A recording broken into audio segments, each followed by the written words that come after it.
Mike Moore Media, the first place to hear Rockingham County news and information. I'm checking in with the mayor of Madison, David Myers. Our program is sponsored by Dan River Insurance Services, the Mad Bean, and Madison Pharmacy and Home Care. Madison Mayor David Myers is on the line. Hey, Mayor. Hey, good morning, and got some great supporters there. You just mentioned Mad Bean, the pharmacy, and insurance. I'm glad they are supporting the podcast. I appreciate that, too. And I was just talking with someone yesterday about the new businesses opening up in downtown Madison and all kinds of things going on there. So positive things happening downtown, for sure. Yeah, we got some good stuff going down there right now. And I got to tell you, this is a good segue into what's happening, for businesses in conjunction with what's happening with the river. The rec department started shuttling folks up and down the river, and they're almost unable to support the number of requests every weekend to go down the river. Mm-hmm. Yeah. I think they're averaging about $8,000 or $9,000 right now a month, and this is going to the rec department. Mm-hmm. That's right. So yeah, I talked to a friend over the weekend who wanted to get on the river there at Madtown Tubing, and called, and they were all booked up. Had to postpone it and move it to another day. Yep, exactly. So, this is what's happening right now. And it's not, like I said, it's not just for Madison. It's Western Rockingham County. We're making use of our natural resources, which is going to bring people into the city and towns, which is going to bring businesses here. And I'm going to tell you, leading into this right now, we had a great meeting recently. Even though coronavirus has shut down a lot of other things, it has not shut down the progress on our river project. Great. One, our permits are done. That was the long pole in the tent, as we say in the military, right? And but they're done. The other long pole in the tent was whether or not the feds could come in with their water teams and help go in and put the weirs in. Well, we didn't have a good answer on that until about a week ago. And our federal fish and wildlife representative, Sarah, she called me up and said, "Hey, Mayor, I got great news. They're available. So guess what? We're going to start building the weirs mid-September. We're on track." And I am very happy about this right now. The news I want to get out to everybody is, if you want to go down that river, your last time to go down that river is going to be Labor Day. Because after Labor Day, we're going to shut that access down. Mm-hmm. And we're going to have to, because we're going to be staging the rock and everything in place. It takes about a month for the weirs. We actually added another weir onto this, so it's going to be 7 weirs, not 6. And we'll start putting those in place. So 7 months from there, you're looking at March, April time frame, given the holidays, given weather conditions, whatever. Murphy's Law, we should be done at least by the 1st of May, that we're looking at right now with all the weirs. At the same time, we're going to be trying to get down there to the outtake area and start working on that, since we're now on the property down in there. As far as we'll come back up to the Lindsay Bridge area once the state redoes the bridge down there, because it makes no sense to go in there and build all the parking and everything that needs to be done, and then that gets all torn up. Right. So that we'll come back to that and then finish that up. So good news on that front. With a good program like this, a good plan, a project, there's also, the second and third order effects. And so we're not going to be able to park along there. Is going to have to be worked out. I've got an idea, possibly with the rec department, finding a place where people can park in town or whatever, or over at the rec center, and be bused over to the river and then bused back, so that you're not parking on the side. You're not supposed to park on the side, of the road going up that way. So we got to work the devil's in the detail on that one right there, because it will get crowded down there.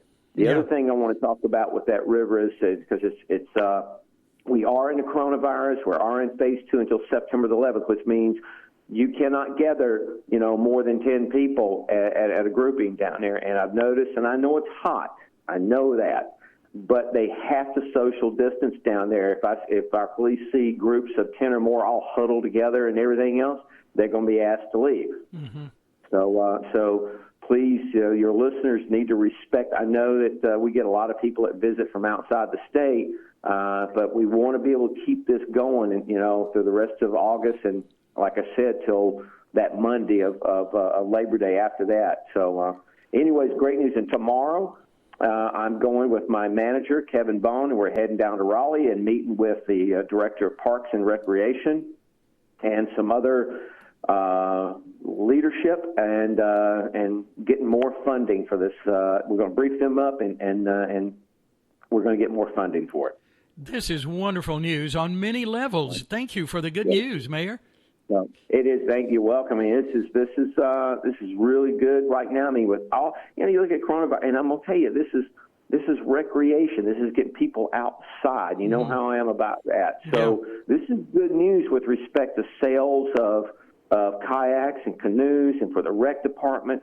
All I need now, and what I need for the whole county, for Madison, and Stoneville, for the western side, is we need more restaurants out and here. So when people come off the river, they're going to want a place to have something to eat and drink or whatever before they go back home. Mm-hmm. So, we've got the buildings, we got we've got the river. We just need the people to come in and open up a business down here, and that's starting to happen. Oh yeah. And, Vibe down there is great. I don't know if you've done had a milkshake from Vibe. I'm going to give her a little plug. Yeah, sure. But they're doing great. They're doing a great business down there. And and we have some good places, but as all of this comes together, all of the different pieces of this river puzzle that you've been working on so hard for several years now, but as this all comes together, this is a prime time for someone to think about opening another restaurant in the area, perhaps, and be ready. Yeah, it does.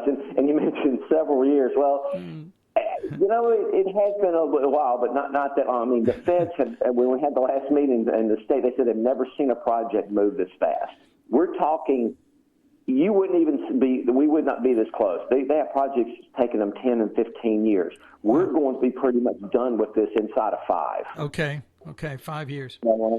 So I'm really excited about that. I mean, when I step away from doing the mayor thing, and I will at some point in time, you always heard it said, always leave it better than you got it. Right. And that's what I want to do, And again, not just for Madison, but for Rockingham and Western Rockingham County as a whole. Mm-hmm. Okay. All right. Thank you, Mayor Myers. Good news there.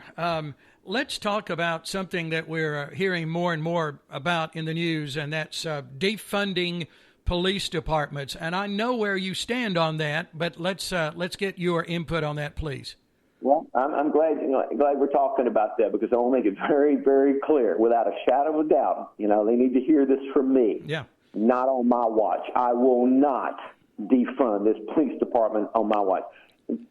These people that want it defunded don't have a clue what it takes to run a police department. I mean, they're having to rotate vehicles. And the fact, I mean, we've got, you say, well, Madison's only, 3 square miles probably in size. No, we actually go out a lot further than that in the 27025 zip code area and look at that. We also have an agreement with Stoneville and Madison where we're all three helping one another, because we don't have the manpower in each one of those 3 places to do everything you want to do. So, you've got to look at that. Then there's the equipment side. And then there's the training side of this. But do you want a police officer that has not current and proficient shooting his or her weapon? So they have to be, you have to look at those type of things. And then when I go to the equipment, there's the body cameras. And I've had people say, well, they can cost $99. Yeah, they do, but they're not night vision capable. You're talking about they want to be transparent and be able to see what happens, in an arrest or shoot. Well, then you need good cameras that can produce that video. And those cameras are not cheap. They're like $50,000 a piece. Wow. So, So you're looking at those type of things right there that have to keep the security of the town and the county intact.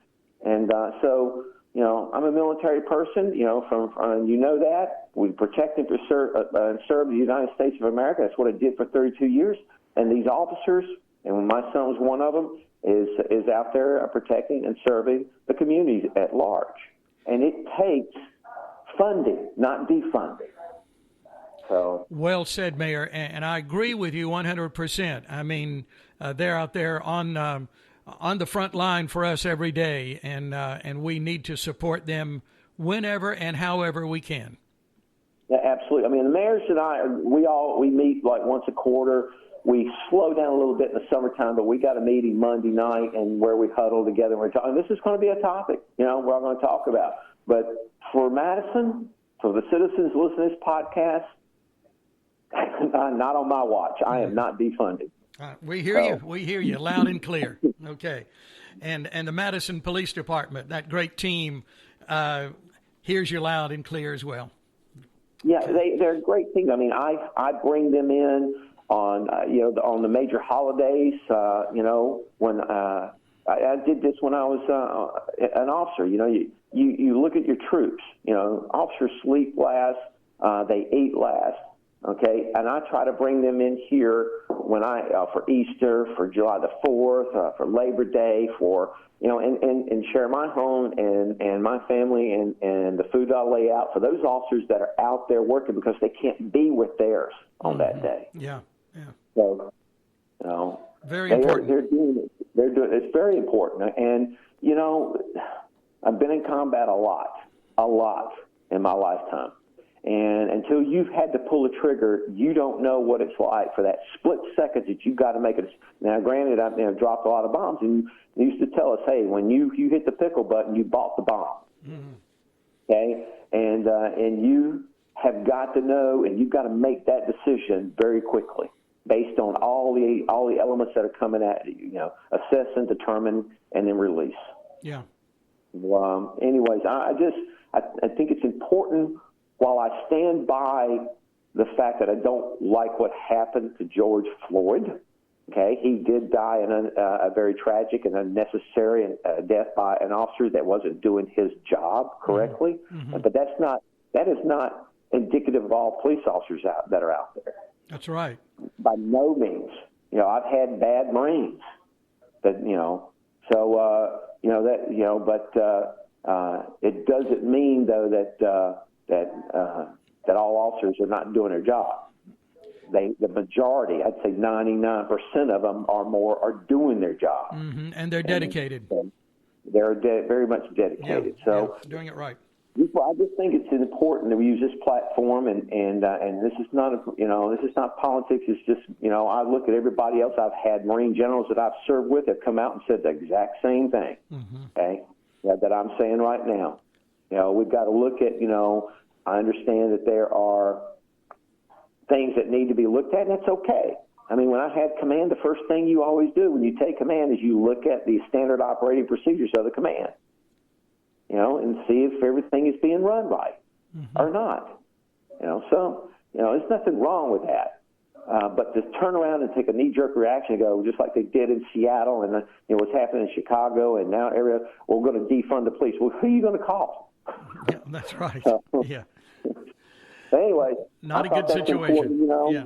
I mean, we've had a lot going on this year. It'd be interesting to see what Time Magazine puts out as all the things that happened in 2020. But for this side of the county, and I'm going to say for the county as a whole, this project that we're putting on here is a plus, a good shot in the arm. It really for is us here. Yeah. So that's a good news story right there. So, and hang on to the good news stories. That's right. Let's always keep them in the front, in our forefront. That's for sure. Yeah. Yeah, okay. Absolutely. So. All right, Mayor. But, anything else you need to mention? I know you've got a board meeting, a regular monthly meeting coming up Thursday night. Anything in particular on that we should be aware of? It was entertaining the last one. I think you were there for that. I was there. Yeah. So we'll see if, and again, just to remind everybody, when you come in, a citizen comes in, you get 3 minutes. Sometimes I know the lineup is one way, but a lot of times if someone has never been there before,